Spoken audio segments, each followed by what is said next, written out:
Doon part 2 എന്ന് പറയുന്ന movie Thrissur ശോഭ city മാളിലെ Inox തിയേറ്ററിൽ സ്ക്രീൻ 3-ലാണ് ഞാൻ കണ്ടിട്ടുണ്ടായിരുന്നത്.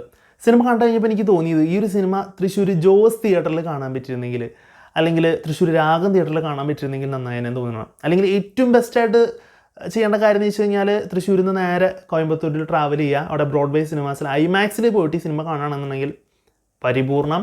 കാരണം വിഷ്വലി സ്റ്റണ്ണിങ് ആയിട്ടുള്ള കിഡിലൻ സൗണ്ട് എഫക്ട്സ് ഉള്ള ഒരു ഗംഭീര സിനിമയാണ് ഡൂൺ പാർട്ട് 2 എന്ന് പറയുന്നത്. ഒരു മസ്റ്റ് വാച്ച് തിയേറ്ററിക്കൽ മൂവിയാണ് ഇത്.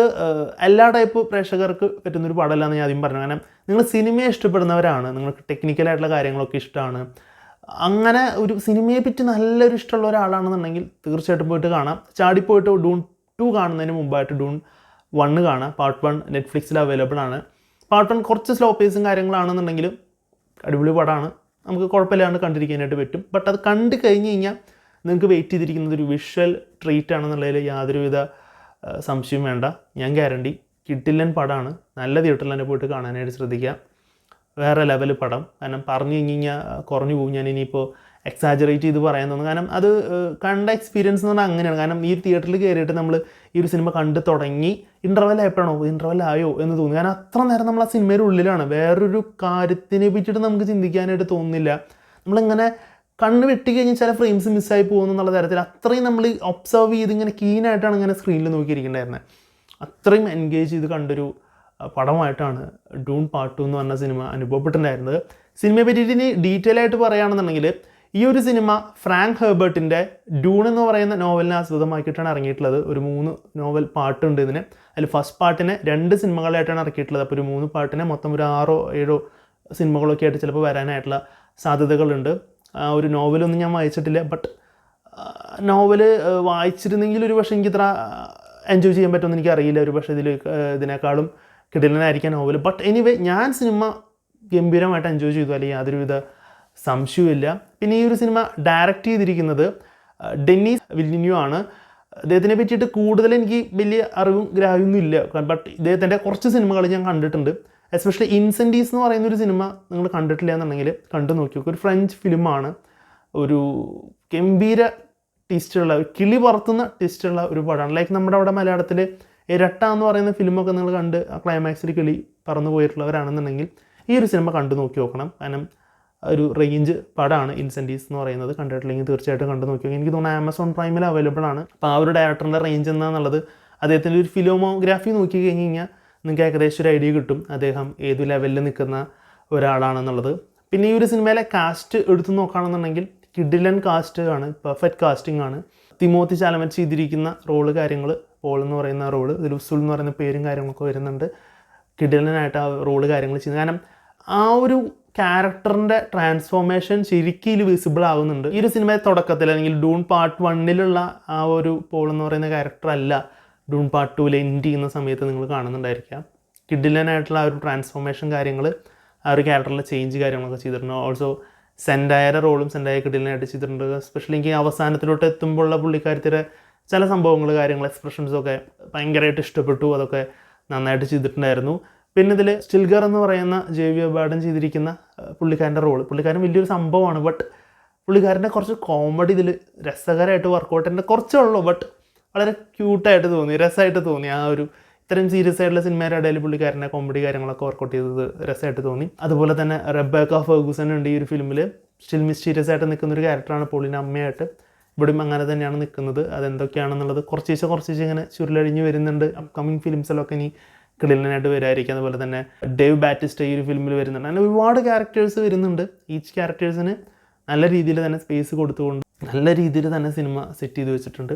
കിടിലനായിട്ടുള്ള കാസ്റ്റിംഗ് കാര്യങ്ങളാണ് ചെയ്തിരിക്കുന്നത്.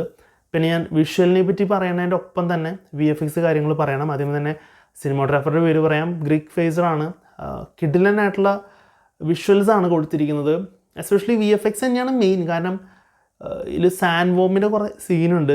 പാർട്ട് 1 കണ്ടിട്ടുള്ളവർക്ക് അറിയാം സാൻഡ് വോം എന്താണെന്നുള്ളത്. അതിൽ ചുരുക്കം സീൻസ് അല്ലെങ്കിൽ അങ്ങനെ കൗണ്ടൊക്കെ കുറവാണ്. പക്ഷേ ഇതിലൊക്കെ വരുമ്പോൾ multiple numbers of sand worms കാര്യങ്ങളൊക്കെ ഇതിൽ വരും. അതൊന്നും അതെങ്ങനെ ഷൂട്ട് ചെയ്തു, എങ്ങനെ എക്സിക്യൂട്ട് ചെയ്തു, രക്ഷയില്ല. ആ സീൻസും കാര്യങ്ങളൊക്കെ ഈ ഒരു സിനിമ സത്യം പറഞ്ഞാൽ കണ്ടപ്പോൾ ഇതിൻ്റെ സ്റ്റോറി ലൈൻ അല്ലെങ്കിൽ ഒരു പ്ലോട്ട് കണ്ടപ്പോൾ ലൈക്ക് ഒരു അവതാറിൻ്റെ വേറൊരു വേർഷൻ അല്ലെങ്കിൽ ഒരു വിയറ്റ്നാം കോളനിയൊക്കെ പോലെ ഒരു അത് തോന്നി. കാരണം ഇതിൻ്റെ പ്ലോട്ട് അങ്ങനെയാണ്. ഇനി പ്ലോട്ട് അറിയാത്തവർക്ക് വേണ്ടി പറയുകയാണെന്നുണ്ടെങ്കിൽ ഒരു സ്ഥലം അവിടെ ഒരു പ്രത്യേകമായിട്ടുള്ളൊരു പ്രത്യേകത ഉണ്ട്, അല്ലെങ്കിൽ അതിൻ്റെ വാല്യുള്ളൊരു സംഭവമുണ്ട്. ആ സ്ഥലം പിടിച്ചെടുക്കാനായിട്ട് കുറേ ആളുകൾ വരുന്നു, അത് ചെറുത്ത് നിൽക്കാനായിട്ടുള്ള അവിടുത്തെ നാട്ടുകാർ വരുന്നു, അല്ലെങ്കിൽ അവരെ രക്ഷിക്കാനായിട്ടൊരു ഹീറോ വരുന്നു, ഒരു രാജാവ് വരുന്നു. ദെൻ തുടർന്നുണ്ടാകുന്ന സംഭവങ്ങൾ കാര്യങ്ങളൊക്കെയാണ് വരുന്നത്. അവിടുത്തെ ആളും നല്ല പുറമേ നിന്ന് വരുന്ന ഒരാളാണ് രാജാവായിട്ട് ഹീറോ ആയിട്ട് വരുന്നത്. തന്നെയാണ് വിയറ്റ്നാം കോളനി ആണെന്നുണ്ടെങ്കിലും അല്ലെങ്കിൽ നമ്മുടെ അവതാറാണെന്നുണ്ടെങ്കിലും ഒക്കെ വരുന്നത്. ആ ഒരു പ്ലോട്ട് തന്നെ, ബട്ട് ഡിഫറെൻറ്റ് അറ്റ്മോസ്ഫിയറിലാണ് അത് എക്സിക്യൂട്ട് ചെയ്തിരിക്കുന്ന രീതിയും കാര്യങ്ങളൊക്കെ അടിപൊളിയായിട്ട് വന്നിട്ടുണ്ട്. അതുകൊണ്ട് തന്നെ കാസ്റ്റിംഗ് ആണെന്നുണ്ടെങ്കിലും അറ്റ്മോസ്ഫിയർ ആണെന്നുണ്ടെങ്കിലും വിഷ്വൽ ആണെന്നുണ്ടെങ്കിലും ഒരുപാട് സ്കോപ്പ് ഉണ്ട് ഈ ഒരു സിനിമയ്ക്ക്. വളരെ ലാർജ് സ്കെയിലാണ് ചെയ്തു വെച്ചിരിക്കുന്നത്. വാർണർ ബ്രോസ് ആണ് പ്രൊഡ്യൂസ് ചെയ്തിരിക്കുന്നത്.